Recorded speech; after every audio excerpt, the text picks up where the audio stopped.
So welcome for this roundtable. Thank you for being here, and thanks a lot for all our speakers that we had the pleasure to hear this morning. So I have some questions, but maybe someone in the room has some other questions. Would like to begin? Yes? I give you a microphone.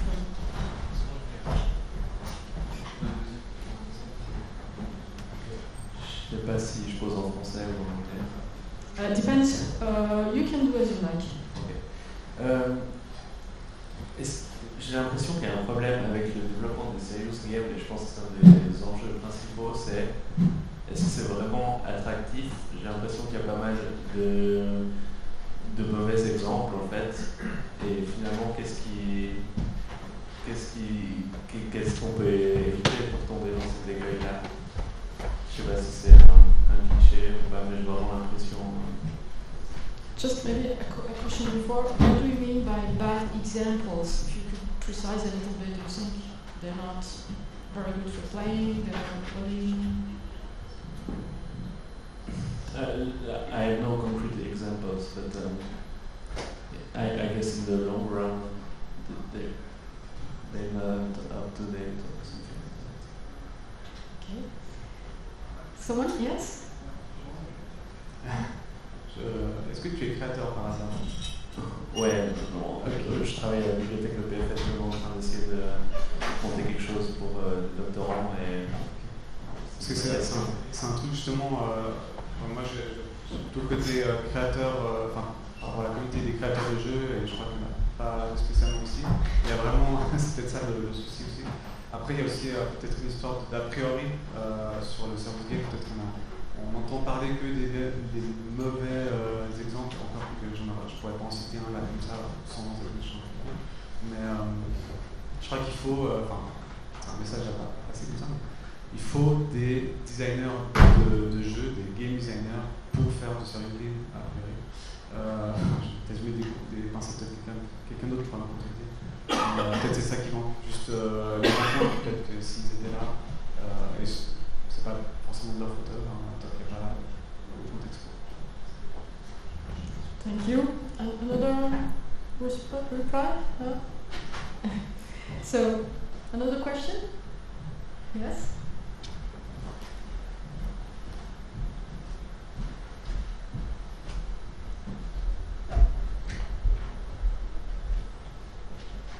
Voilà, je vais parler en français parce que je m'adresse un peu au projet de Genève. Moi, je viens de Neuchâtel. Il y a 20 ans, on me demandait déjà d'imaginer une visite virtuelle d'un musée. Il y a 20 ans. Alors on n'avait pas tout ce qu'il y a maintenant. On n'avait pas la réalité immersive, on n'avait pas toutes ces technologies, on avait juste les moyens de faire naviguer quelqu'un dans un environnement et puis éventuellement lui faire rencontrer ponctuellement des objets cultes de musée. Et puis de le regarder un peu sous tous les angles. C'était tout ce qu'on avait pu imaginer pouvoir faire informatiquement par rapport à notre niveau.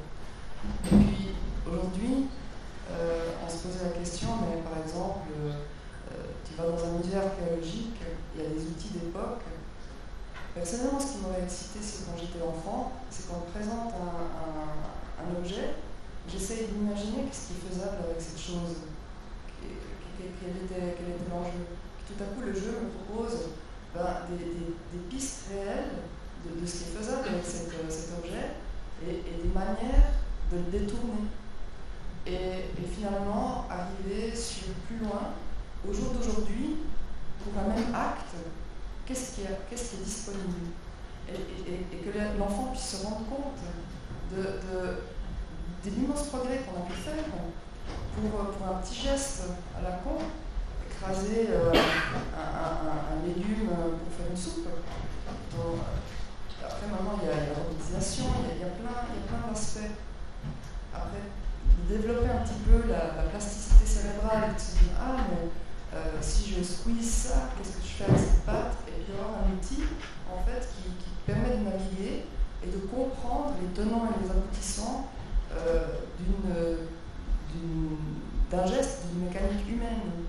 Parce que finalement, traditionnellement, on a tous un peu nos préférences, et puis apparemment c'est culturel. Donc le multiculturalisme ethnologique par rapport à l'utilisation d'un objet, pour certains ce sera juste bon pour de la déco, pour d'autres ce sera un truc à placer bien quelque part, toute une approche différente. Je trouve vraiment super ces trucs de musée. Mais le seul truc, c'est que j'arrivais pas à trouver mon compte dans le côté pédagogique. Parce qu'on est tous un peu tributaires de nos parents, de leurs propres connaissances, et on n'aura pas l'idée d'aller demander des trucs qu'on ne connaît pas. Et d'être confronté aux haptics, à la sensation personnelle, à l'ergonomie, et puis à l'usage qu'on fait des objets avec tout ce qu'on peut créer. Tout à coup finir à la fin du musée, si au jour d'aujourd'hui tu étais dans ce contexte, est-ce que tu designerais toi-même un objet? Et finalement, l'enfant partirait avec une idée de projet, de pouvoir se frotter peut-être à un outil de simulation, parce que c'est un peu le trend, hein, on a toujours besoin de virtualiser. Le prototypage, ça a été beaucoup plus efficace que de devoir passer par l'étape maquette. Et puis finalement, que l'enfant puisse sentir développer ses propres skills entre l'artisanat et la réalité virtuelle. C'était un peu mon input. Merci beaucoup. Merci. Oui, effectivement, c'est quand même assez important. Après, au travers de notre projet, on avait accès à certaines informations au niveau justement de l'outil et de l'usage de cet outil, mais pas pour tous les objets en fait. Il y a encore des informations qui restent assez floues pour certains objets, et du coup on a dû faire en fait avec ce qui était là, avec les données qu'on avait en possession, afin de pouvoir montrer les possibles utilisations.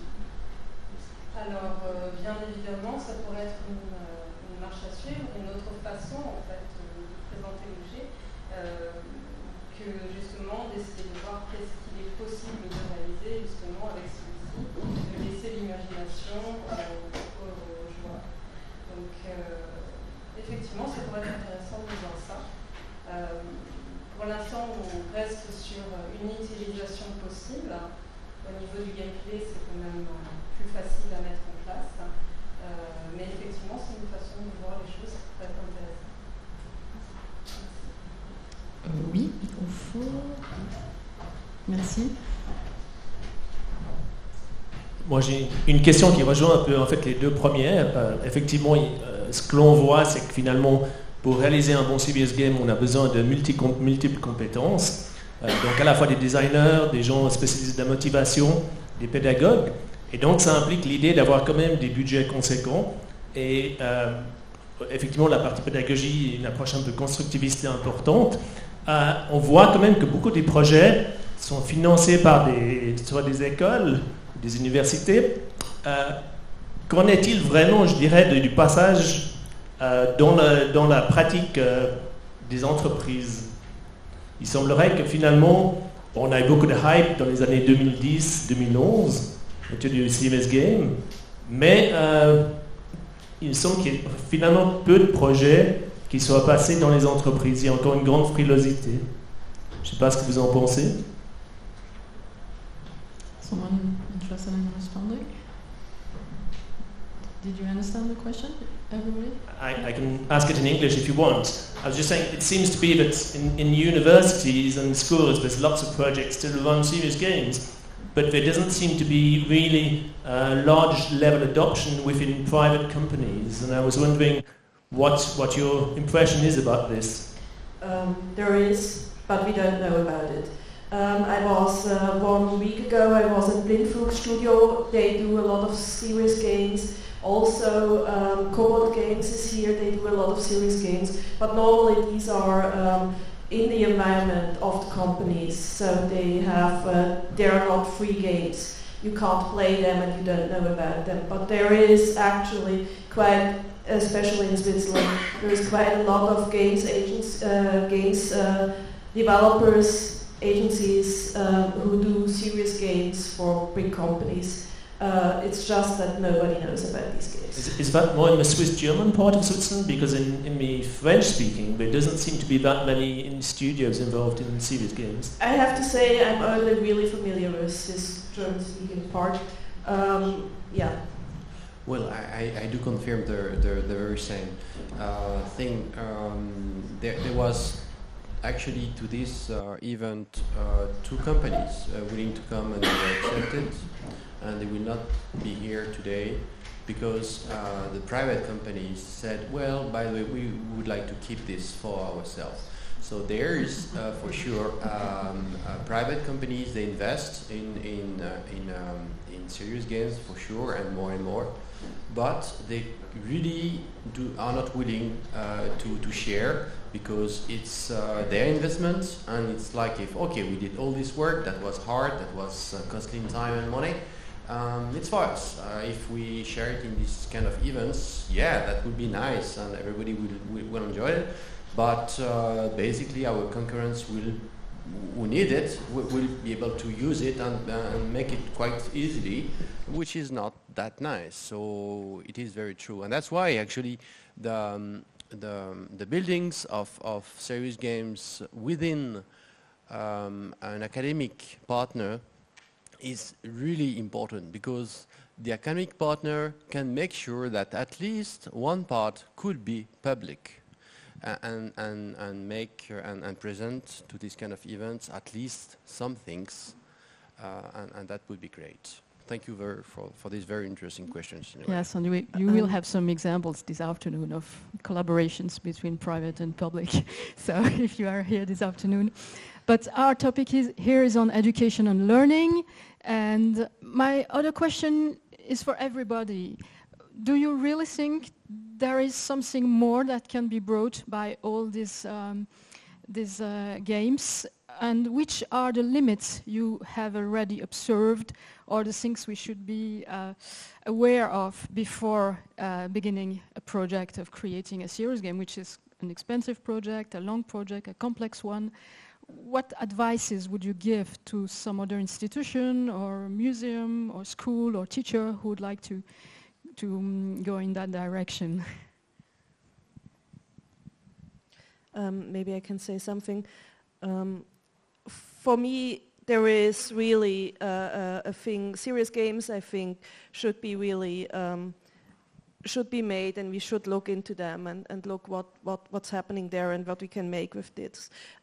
Coming here, I was thinking about how in film there is the normal movie, you go for entertainment, but there is also documentaries where we learn things, and we do this normally, and we have them on television, and everybody is okay with that. And I think serious games are more or less the documentaries of games. But I think there is also this problem is I did AAA games, and there the most important thing is, does it work in the context of the game, and is it fun for the player? And for serious games you have a different mindset. The mindset is more like, is what we are teaching people actually what we want them to learn? Yes, so you have to have an accuracy, even not only in the subjects you teach, but in the world. So it's not just what's fun for the player. I can disregard physics totally because however the player thinks it should work, it should work. You can't do that in serious games. Serious games, you have to really think about what are you teaching, or what is your game teaching the player.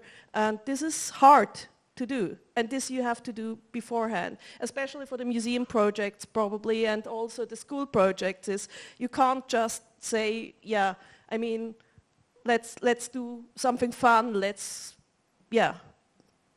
not going to work. Thanks a lot. Some other comments or ideas?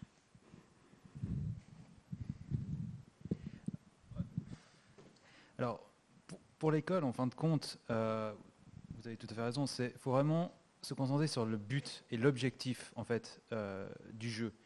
Nous, on a fait un jeu qui avait pour objectif très précis de questionner, on a dit, la légende noire de Robespierre, et de manière plus générale de questionner, en fin de compte, la création du mythe. Et au final, quand on voit l'arrivée du jeu, Nous, dans notre séquence d'enseignement, dans notre objectif, le jeu s'intègre parfaitement.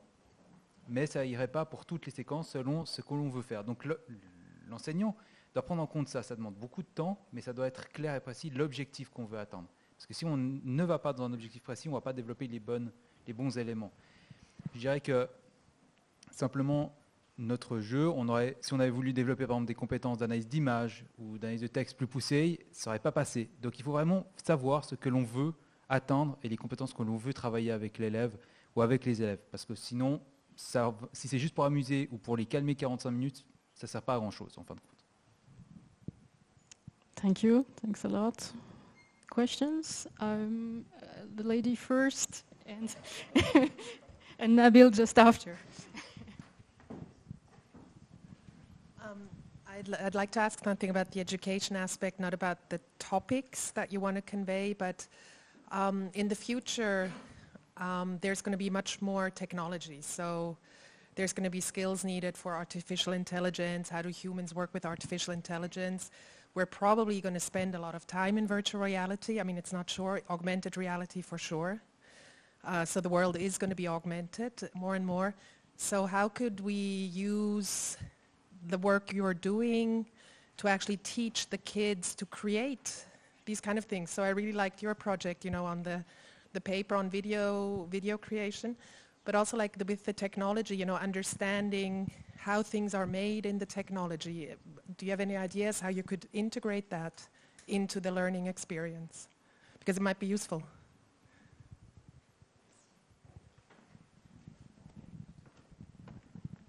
Do you speak French? Ok.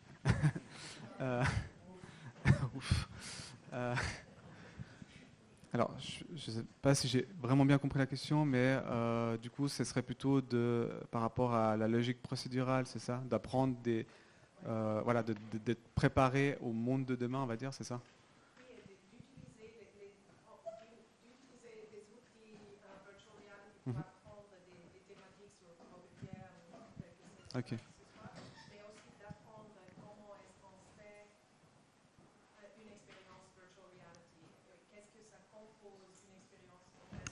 Reality. Alors, bah, du coup, moi, je fais pas vraiment de la VR. Enfin, j'ai fait une fois, mais voilà. Je crois pas spécialement en mode domestique, pour le dire. Plutôt forain ou dans des événements comme celui-ci. Enfin voilà. Mais du coup, ouais, je pense qu'on peut. Il y a pas mal d'objets. Enfin, il existe des projets où on apprend, par exemple, à la programmation avec des cubes ou avec des objets tangibles. Je pense que c'est, je sais pas si c'est plus, enfin, je sais pas s'il y a des métriques qui montrent qu'on apprend mieux comme ça ou pas, mais je crois que la méthode Montessori a fait ses preuves avec justement des objets tangibles qu'on pouvait manipuler. Peut-être qu'on peut aussi apprendre des concepts plutôt liés au numérique et à des intelligences artificielles, etc. À travers ce genre de moyens, enfin plus low-tech comme on dirait. Et pas nécessairement via des cases de réalité virtuelle dans tous les sens ou même la réalité augmentée finalement. Je ne suis pas du tout en tout cas en mode. Je pense pas que voilà, on devrait se lancer tous à faire des choses parce que c'est aussi ce côté un peu nouveau, mais peut-être dans 5 ou 10 ans, voilà, on aura tous essayé un casque et puis voilà, mais sans être plus critique que ça par rapport au projet. Voilà. Can I maybe say something?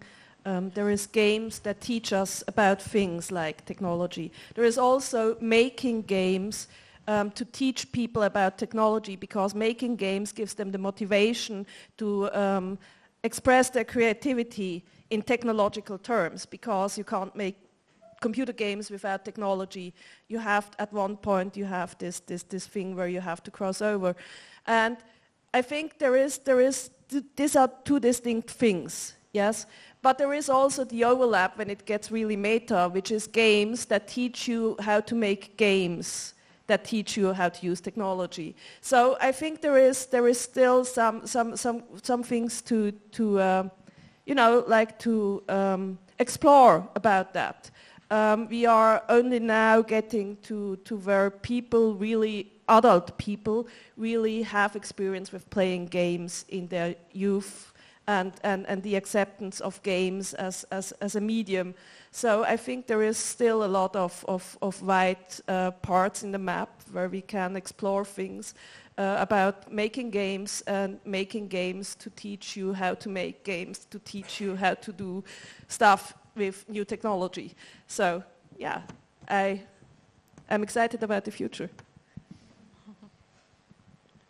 Je pose directement la question en français parce qu'effectivement ça s'adresse à vous.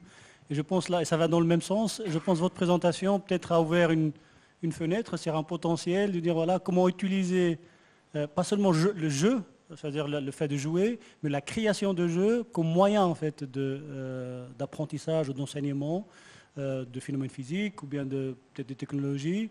Est-ce que vous avez réfléchi effectivement sur des processus peut-être pédagogiques qui se mettent en place pour pouvoir effectivement utiliser ces processus de créer des jeux, même simples, pour effectivement aller impacter ou bien enseigner ou faire apprendre quelque chose?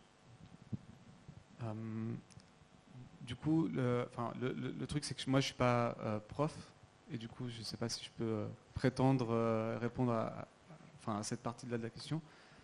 Et du coup, l'idée ce serait plutôt de voir avec des gens qui sont compétents, qui peuvent, ils ont une grille d'analyse, etc.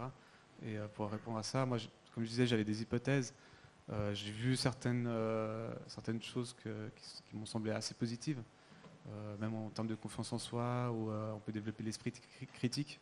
Est-ce qu'on peut vraiment mesurer ce qu'on a appris en termes d'esprit critique? Je ne sais pas. Et puis une autre chose qui peut être intéressante à développer là-dessus, c'est en fait c'est peut-être les étudiants, les élèves qui en sauraient plus que leurs profs en termes de culture numérique, etc. Du coup, de voir comment aussi comment ça s'organiserait du coup. S'il y avait un outil que je distribuerais par exemple, comment le prof se l'approprie aussi pour pouvoir enseigner quelque chose et ses propres thématiques. Est-ce qu'il faudrait aussi faire des collaborations avec des designers qui connaissent leur domaine, comme dans le serious game, on va dire de base. Voilà. Je sais pas si ça répond à la question. It's maybe the future, as you said, creating games instead of playing games. Yeah. I hope. I think for me it's like children should draw things, children should play sounds, play instruments, sing, perform, act, and make games. It's a creative outlet, like every other creative outlet there is, and they should try it. Maybe they want to sing, maybe they want to make games. It's, yeah. Moi, j'ai juste une question à Sydney et puis à Julien, et à vous aussi. Pendant longtemps, les Serious Games avaient comme objectif quand même de transférer des apprentissages, de connaissances ou de compétences du monde du jeu, du monde numérique dans le monde réel, entre guillemets, que je mets entre guillemets parce que c'est aussi un monde réel, le monde de l'apprentissage. Est-ce qu'aujourd'hui vous êtes encore dans cette perspective ou est-ce que vous pensez qu'on peut faire de l'apprentissage dans le monde numérique parce qu'il est devenu en lui-même intéressant et déjà un lieu de travail ou d'activité? Ou est-ce qu'il y a encore pour vous, je pense par exemple au Haptic Bike, est-ce qu'il y a un objectif autre, extérieur d'apprentissage, ou est-ce que c'est vous aussi avec les claviers virtuels, vous pensez qu'on va rester dans le virtuel, apprendre dans le virtuel pour rester dans le virtuel, ou est-ce qu'il y a encore cette volonté de transférer des apprentissages faits à travers ces modes de simulation? Du coup, je pense qu'il y a, c'est très dual et ça dépend vraiment de l'objectif du jeu. Disons l'approche classique, le but c'est vraiment de développer une compétence, quelle qu'elle soit. Donc ça peut être une compétence dans le monde réel, ça peut être de la rééducation, ça peut être tout un tas de choses. Et de plus en plus, c'est en écho aussi avec ce qui s'est dit avant. On parle de plus en plus de computational thinking, savoir travailler avec des ordinateurs, savoir essayer de réfléchir avec l'ordinateur comme outil à disposition. Et je pense que de ce point de vue-là, les Serious Games, non seulement d'y jouer, mais aussi de les créer, c'est quelque chose qui peut vraiment aider. Donc, oui, je pense qu'il y a une certaine dualité de ce côté-là. De mon point de vue aussi, je pense que simplement faire le côté virtuel peut apporter quelque chose, dans le sens où on peut amener le joueur dans l'environnement qu'on veut. Enfin, on peut dans ce sens-là, puis avec les outils qu'on a à disposition actuellement, déjà faire un environnement différent, peut-être plus favorable, peut-être on peut encore créer on va dire un scénario ou ce genre de choses grâce au virtuel. Mais finalement, vu que ça vient de plus en plus finalement commun et utilisé, après, est-ce qu'à terme, est-ce que c'est vraiment par là que tout va, enfin, qu'on va tous avancer? Je ne sais pas. Je pense que finalement, rester aussi en connexion avec le vrai, ça me paraît avoir du sens.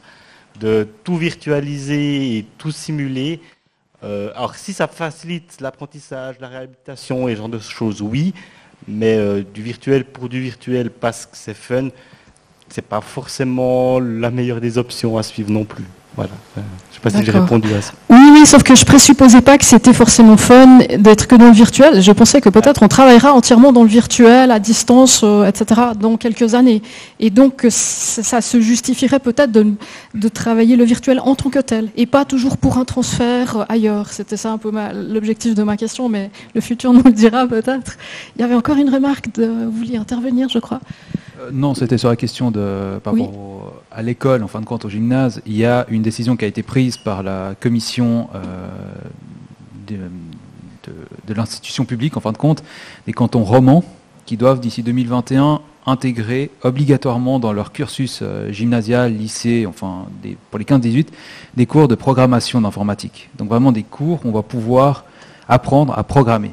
Et dans ce cadre-là, il y a l'hypothèse, on avait posé cette hypothèse-là, de créer un apprentissage, en fin de compte, interdisciplinaire, un projet interdisciplinaire qui réunirait l'histoire, le français, l'histoire de l'art, des choses comme ça, pour créer le type de jeu qu'on a créé, Visual Novel. Ça serait tout à fait possible. Donc d'ici 2021, il va y avoir vraiment des cours, cette fois d'informatique, pas de la bureautique comme on a maintenant, mais d'informatique. Et ça va peut-être développer la question de la création du jeu. Parce que de créer du jeu, on l'a vu chez nous, fait travailler énormément de compétences méthodologiques derrière, qu'on travaille mieux en fin de compte, en création de jeu que en classe. Donc je pense que ça va se développer, la création d'un jeu, style Visual Novel, par exemple, c'est tout à fait possible à partir de 2021.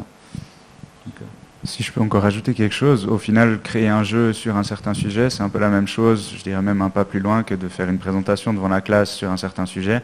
On est vraiment obligé de comprendre correctement tous les tenants et les aboutissants de l'histoire ou du sujet qui nous intéresse.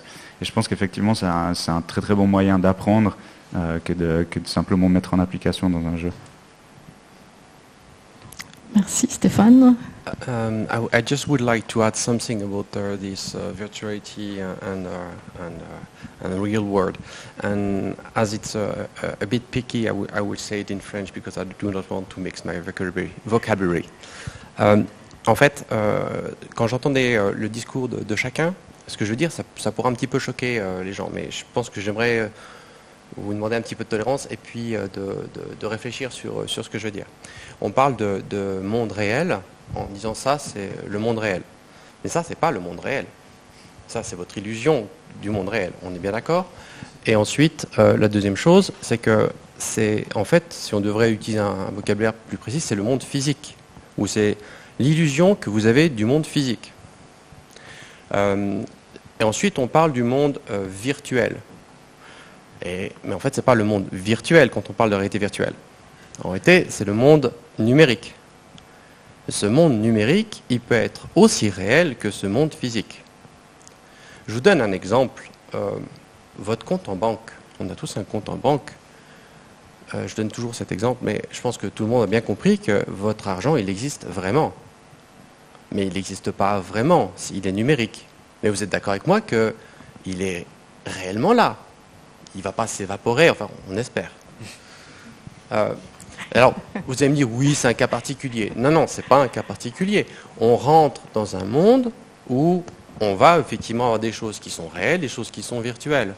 Mais il y aura tout autant des choses qui seront physiques, virtuelles, que des choses numériques, réelles. Maintenant, là où je vous rejoins tous, et je pense qu'on est tous d'accord là-dessus, c'est savoir l'objectif. On revient toujours à l'objectif. Quel est l'objectif? On aura besoin de temps en temps de réalité virtuelle pour les serious games. Mais ce n'est pas parce qu'on fait du serious game qu'on a besoin de réalité virtuelle. Ça serait juste absurde.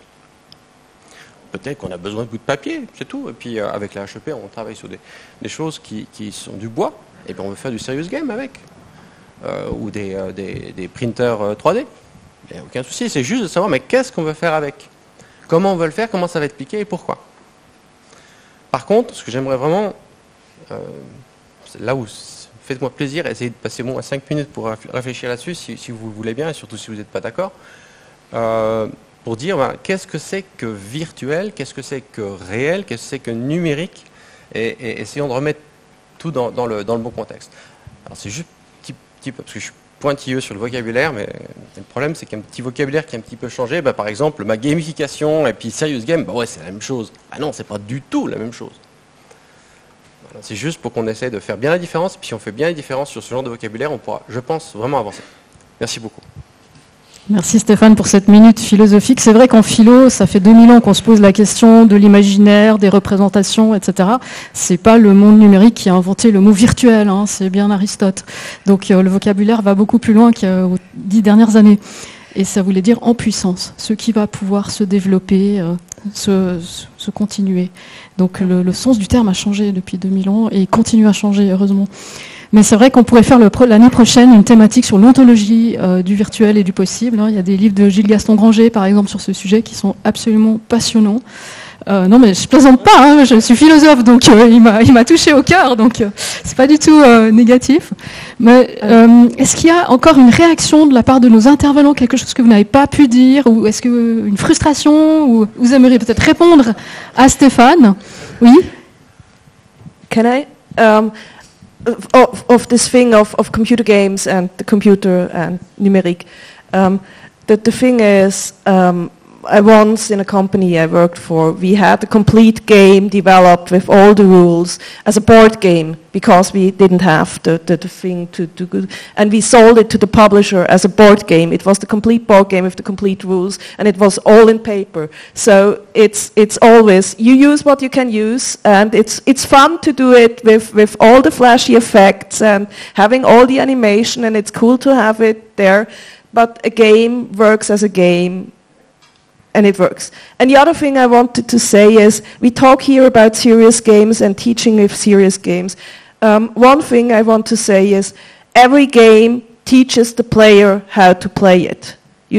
Every game teaches the player how to use its rule to get to the objective the game sets. The only thing different with serious games is that we have a better understanding or a different objective what we want to teach the player. Yeah, serious games is just about what do we teach the player. The game teaches the player anyway. It's just about what do we want to teach the player. Do we want them to teach them more than just playing this game? Maybe things about history or things about archaeology or things about science. Because a game teaches you anyway. Ouais, alors je voulais juste revenir, mais c'est une question qui a déjà un petit peu sur la création, sur apprendre à créer des jeux.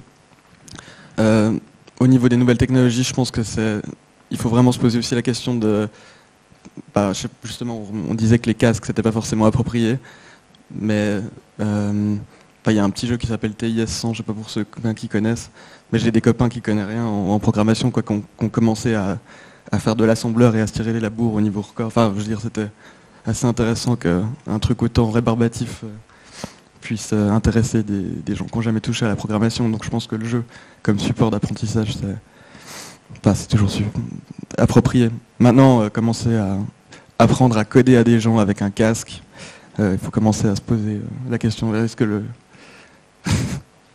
que les contrôles, c'est approprié, quoi. Voilà, c'est tout. Dernière intervention, parce que je crois qu'on a une table ronde. Ok, du coup, alors, créer des jeux et engager des designers. Merci infiniment, merci à tous les